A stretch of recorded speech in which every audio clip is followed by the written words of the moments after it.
Répondez à une dernière question qui concerne cet impact que les écrivains ont eu sur ce nationalisme civique non ethnique à Alasdair Gray. Et vous vous posez une question dans votre livre qui concerne Alasdair Gray justement.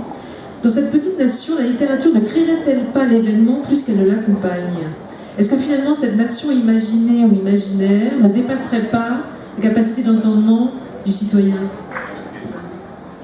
Je crois que les auteurs ont une grande sagesse politique qui est de coller à l'actualité aussi. Vous avez vu James Campbell tout à l'heure, Denise Maina, Louise Welsh, Zoe Strachan qui était aussi dans la salle. Ce sont des gens qui sont vraiment dans leur actualité.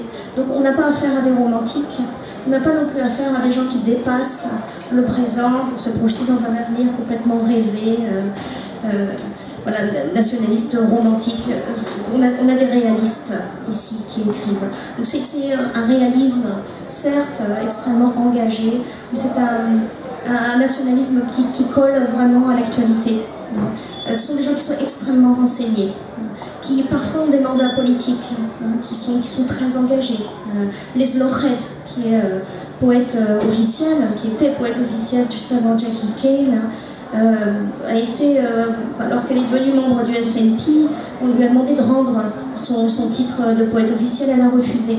Ce sont des gens qui n'ont pas peur non plus de montrer en quoi ils croient, pour qui ils votent également. Donc non, je ne pense pas qu'ils vont plus loin que l'événement. Je pense que dans certains cas, ils l'ont effectivement déclenché, l'événement. Dans d'autres cas, ils l'ont accompagné. Mais je vois vraiment, je suis très admirative de ces artistes. Et c'est très étonnant pour nous Français parce que tout est compartimenté dans notre société française. C'est pas du tout compartimenté en Écosse. Ce sont des gens qui traversent vraiment tous les champs, l'art, la politique, la musique, l'histoire, etc. Et qui participent, sont vraiment des acteurs culturels et politiques de leur pays. Alors, pour ce qui est du Brexit, je crois que toute la Grande-Bretagne, ou presque, est dans un état de stupeur absolu depuis l'année dernière. Il n'y a pas encore eu énormément de production culturelle sur le Brexit, en réaction au Brexit. Je crois que la réaction au Brexit des artistes écossais, c'est d'être ici, en fait. C'est-à-dire de se produire à l'étranger, de montrer qu'ils sont là, que cet esprit démocratique, égalitaire, il n'est absolument pas mort. Et l'année dernière, 3 jours, je crois, après le vote du Brexit, on organisait à Brest le colloque Bretagne-Écosse.